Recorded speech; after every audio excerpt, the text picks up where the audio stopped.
모 언론사의 기자로 근무하고 있는 태경.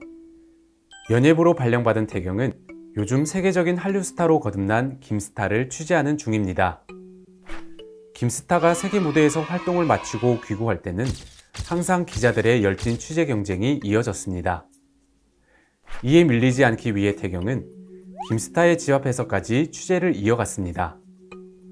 하지만 이런 취재가 불편했던 김스타는 기자들이 스토킹 범죄를 저지르고 있다며 경찰에 신고합니다. 그러나 경찰은 스토킹이 아닌 취재라고 판단해 기자들에게 경고 조치만 하고 돌려보냅니다.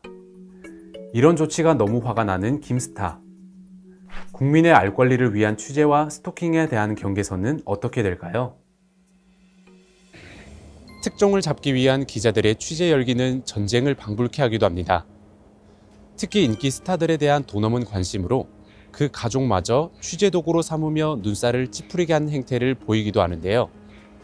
이로 인해 유명 스타의 가족은 일상생활까지 할 수 없는 상황으로까지 이어진다고 합니다. 하지만 국민의 알 권리도 중요한 부분이죠. 취재와 스토킹, 어떻게 구분해야 할까요? 스토킹 범죄의 처벌 등에 관한 법률, 즉 일명 스토킹 처벌법은 스토킹 행위의 개념을 상대방의 의사에 반하여 정당한 이유 없이 상대방에게 접근하거나 따라다니거나 진로를 막아서는 행위, 또는 상대방이나 그의 동거인, 가족에 대하여 주거 등에서 기다리거나 지켜보는 행위 등을 해서 상대방에게 불안감 또는 공포심을 일으키는 것으로 규정하고 있습니다.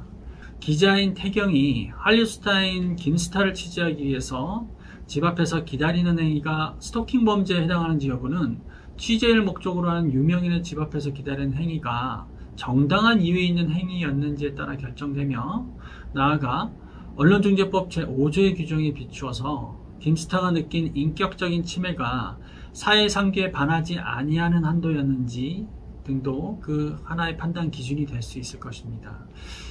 위와 같은 법리에 비추어서 태경의 사안을 살펴보면, 태경은 국민의 알 권리를 보장하기 위해서 취재의 자유가 있는 기자인 점, 김스타는 세계적인 한류 스타로서 그 일상은 공중의 정당한 관심 대상인 점, 이러한 점 등에 비춰보면 태경이 김스타를 취재하려 한 행위 자체는 스토킹 범죄로 단정할 수가 없습니다.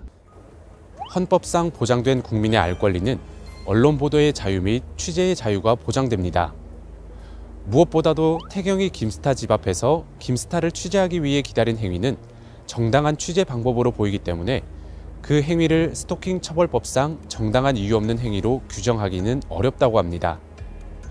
그러나 지나친 취재 경쟁은 자칫 위험한 상황을 불러일으킬 수 있는 만큼 서로 존중하는 자세가 필요해 보입니다.